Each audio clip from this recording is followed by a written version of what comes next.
project, we partnered with the Kiersten Memorial Fund. So just a brief introduction on what the Memorial Fund is. In December of 2018, Kiersten Woodward, who was 16, was driving to pick up her younger sister from swimming practice and got T-boned by a truck and unfortunately lost her life in that accident.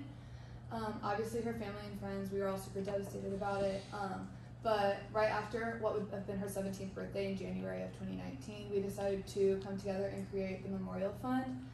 So what the Memorial Fund does is that it funds students and gives them scholarships if they're going to pursue a degree in the arts, because Kiersten was really passionate about the arts. She suffered from anxiety and depression and found refuge in drawing and singing and music and went to concerts all the time and that kind of thing. So their mission statement is taking a tragedy of yesterday to fund the artists of tomorrow. So right now they give away scholarships of about $1,500. Whenever the scholarship first started in 2019, each recipient, there was 5 recipients, and since then we have been able to increase to 8 recipients because we've had an increase in donations and funds and things like that. Right now they average on about 15 to 30 applicants per application season, and we're looking to increase that to 50 to 60 applicants. So for our research, we did an email survey because our target audience is high school students, and no high school student is going to come to a focus group because they won't do anything outside of what they have to do. So that was sent to Heron High School and Mooresville High School, which is where Kiersten attended. She grew up in Mooresville schools and then went to Heron High School her freshman and sophomore year, and then transferred back to Mooresville her junior year, right before she passed away. So some things that we were kind of looking for is how many students from those schools are pursuing the arts. Obviously the arts isn't going to have as many students as those going into like nursing or engineering, that kind of thing. And then seeing the students' understanding of what the scholarship is. Since the scholarship specifically caters towards those going into the arts is kind of a broad term. So like, do you understand that if you're going into some sort of writing degree that we count that as the arts, or music or photography, that kind of thing? And then how does social media affect their likelihood of applying? With high school students, they spend all their time on social media. They learn everything they know about everything from influencers instead of the news, and they have the attention span of like 5 seconds. So social media is really like our way to connect with them. So just seeing how that's going to affect them, how much time they spend on social media and stuff like that. So the competitive analysis side of this is what other people are doing and compared to what we do. So obviously, number one thing that you want to do during the foundation or when you're trying to get any sort of donations or anything is run a social media campaign. And something that a lot of people do is they post way too much, and so that might draw some eyes away from whatever they're trying to view at. I know that definitely happens to me. But you know, they create a website, which Kiersten Memorial Fund has. Make GoFundMe's, and make multiple ways to donate to the foundation. So like we have, I think like a direct donation, and then there's also a way that you can donate through PayPal. There's a never-ending list of things that the organization tends to do. We do a lot of sponsored posting, so they will post something on Instagram, and it will go out to a wider reach than just our followers. And then so there's a lot of on-site events that go on too, with informational campaigns, and that could be a problem because a lot of people don't just want to go up to a table and talk to somebody. They want to be, kind of lured in with, prizes, giveaways, and hosting like entire events. And one of those things that we do is the Yellow event, which we will talk about later. So looking at our research, originally we were just going to survey seniors, but that doesn't really make any sense because the deadline for the application closes each March. So we went ahead and surveyed students from all grades from both high schools. That way juniors already know about the scholarship whenever they're entering into their senior year. That way they can apply before they head off to college, starting in 2024. And then freshmen and sophomore have it on their radar for whenever they're about to graduate. And if they have older siblings who are seniors or friends, family, that kind of thing, they can go ahead and spread the word about that, especially because the arts isn't something that's super covered a lot. So then whenever we were looking at social media, we asked in our 10-question email survey, how much time do you spend on social media a day? The average number of students spent from about 3 to 6 hours a day or more, which is pretty typical for high school and college students. And most of the juniors spent the most time on social media, which is bad for them, but great for us because we're trying to connect to them through social media. And then we also wanted to see how many students knew their plans after graduation, whether it's college, trade school, that kind of thing. And most of this, 46% of the students who knew their plans, almost all of them were juniors and seniors. and then the ones who didn't know their plans were freshman and sophomore, which is pretty typical. And then we also asked a few more questions, including, have you ever taken art classes? And then it was a multiple select, and we gave them options for any kind of arts at all. And only like 4 out of the 63 responses that we got said no, that they had never taken an arts class. So a lot of them didn't even realize that they had been involved in the arts because it covers such a wide array of things. And then we asked if they planned on applying. 60% said no, which is pretty typical. And then of that 60%, 14 of those students who responded no actually did qualify for the scholarship because they were going into some form of the arts. They probably just didn't realize that it applied, like things like graphic design will qualify them too. And then 33% who said they were unsure if they qualified. Of that 33%, 12 of those students also qualified. So what we did is went ahead and wrote down their emails and added them to a list. And then when the next scholarship semester starts, we were going to send out a mass email encouraging them to go ahead and apply, that you qualify. Here's a link, here's everything that you need to get on that list for us to look at to possibly give you a $1,500 scholarship. As for our campaign, looking at corporate responsibility, obviously we aren't a big budget place, we're a pretty small nonprofit. So one thing that we've already kind of talked about is how mental health can really be dealt with by taking refuge in the arts like Kiersten did, so things like drawing and anxiety. So one way that we can kind of promote that is through school assemblies at Mooresville and at Heron.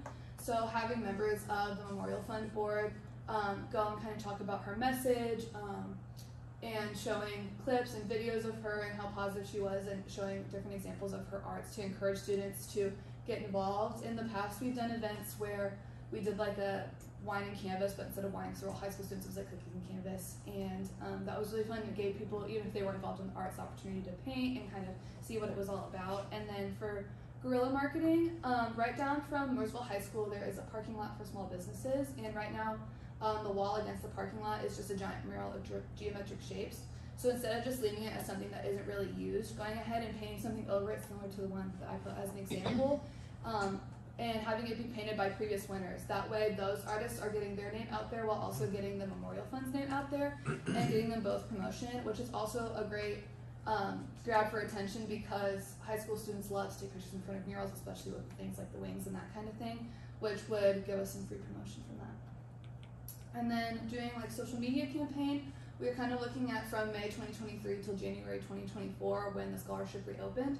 So Emily is Kiersten's cousin, and she runs all their social media, and right now they're only on Instagram and Facebook. So since our target audience is the younger generation, creating a TikTok, everybody's on TikTok for hours a day, and kind of averaging like 3 posts per week, especially because TikTok trends come and go so fast.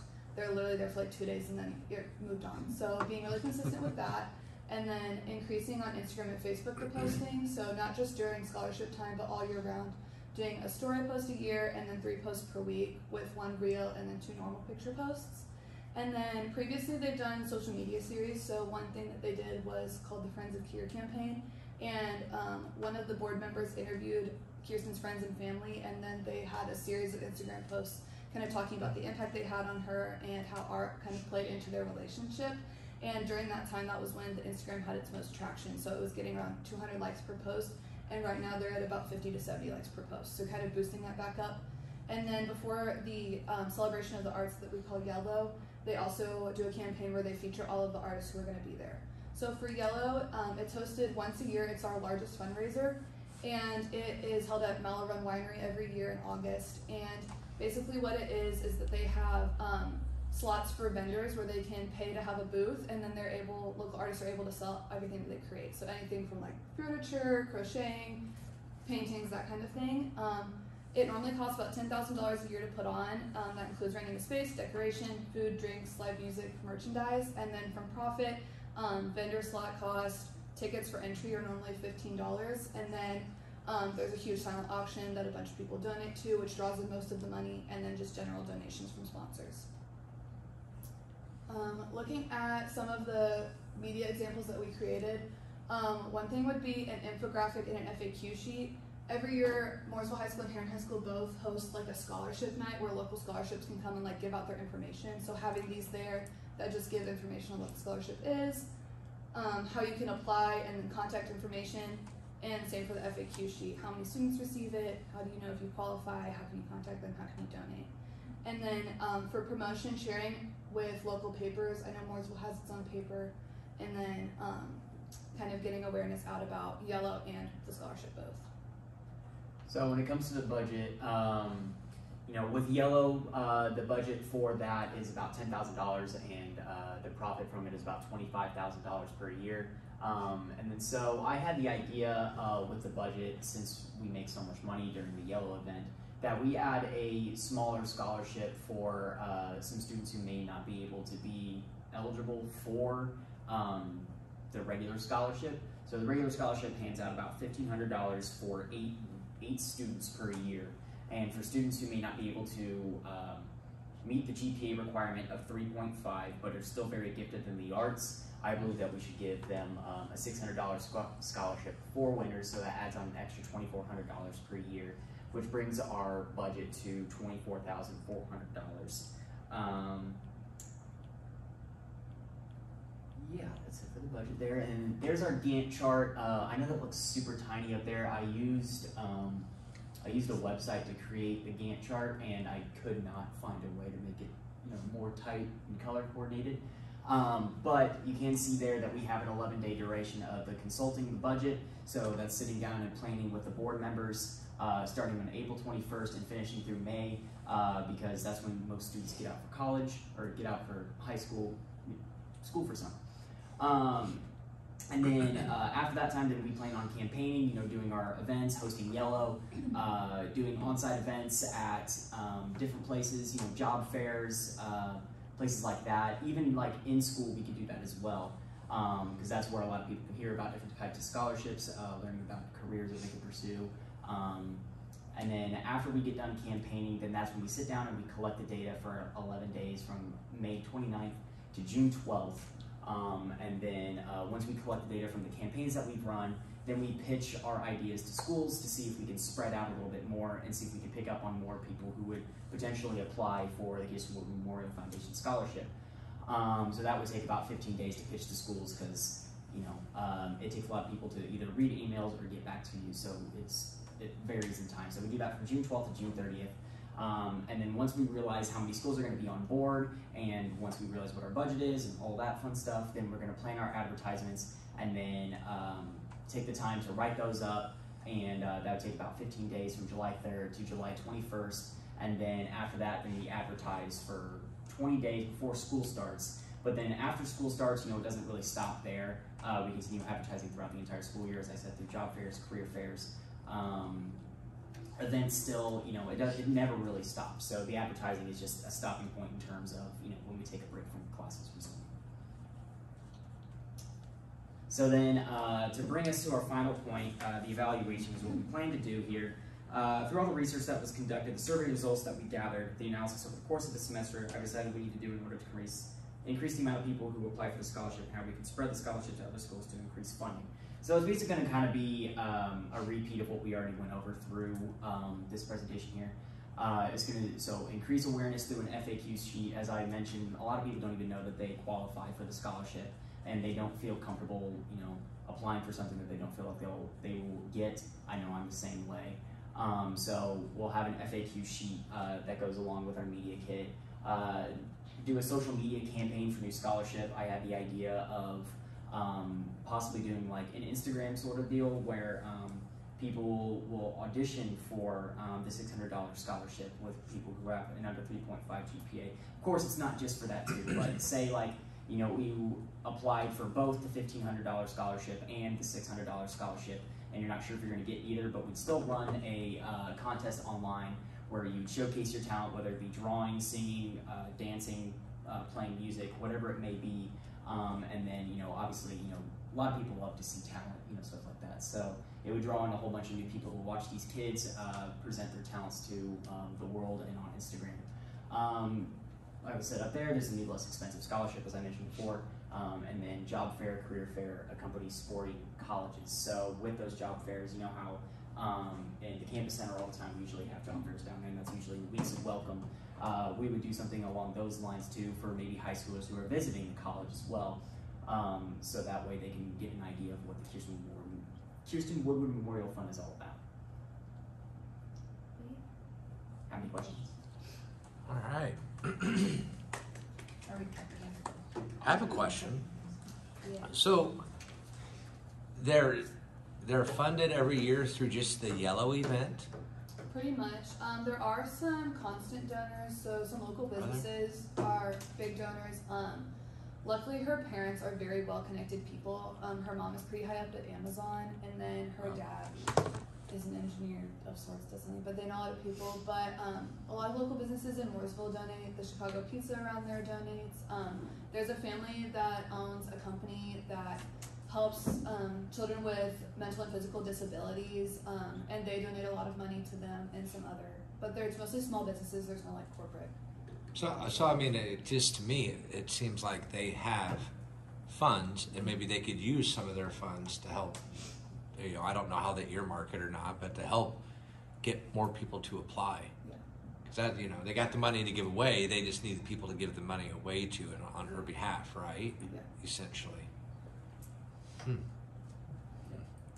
So I noticed you said that the smaller scholarships might have different criteria for applying, and I didn't get the whole thing read, but I noticed that the main scholarships, you need at least a 3.5. At least Which- 3.5 GPA, and you need to be planning to study in the arts. Right. So which, you know, that's great.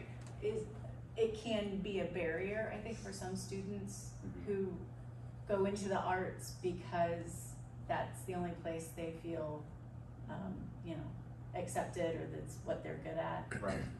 So what different criteria would there be for the other smaller scholarships? For the smaller scholarship, I mean, the reason I came up with the smaller one is because I know that, you know, especially for me, and I can't really, you know, always just be speaking for myself, but I know a lot of students struggle with maintaining a 3.5 GPA in high school, especially since there's so much stuff going on in high school that you gotta, you know, keep track of. And so just being able to, like, you know, showcase your talent and basically have a contest in sort of way. I know that's kind of how scholarships usually go anyways. That would, I feel like, would probably be a little bit more fun for students to try and apply to, because really all you have to do is just be gifted in some way and talented in some sort to apply for this scholarship. And, you know, if you win, if you have the best talent, quote unquote, then you got your $600. Okay, so you actually did away with the GPA requirement, and it's completely a talent show. Yeah, that's why I Okay. took away a little bit more than half Okay, of thank you. what you win for the scholarship. Not really a question, but that mural idea is awesome. I wrote that down too. I love that idea. Saying like, I love the mural idea, but how are you going to let people know what it's for? So one of the things that I had written down for it was that there would be like the Instagram handle on there, and then having like a hashtag that goes along with it. That way when people repost it, it connects them back to the memorial fund. But just like the day whenever it's like revealed or whatever and it's finished, kind of having a small event and having like her family there since they live locally and some of her friends to promote it. One of her best friends who went to Heron High School is a really awesome concert photographer now, and she travels all around everywhere, like took pictures at Coachella and Lollapalooza, like she's awesome. So having people like that who she's connected to promote it, to kind of get more word of mouth in there.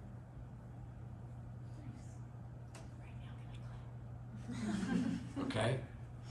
I think that's it. All right.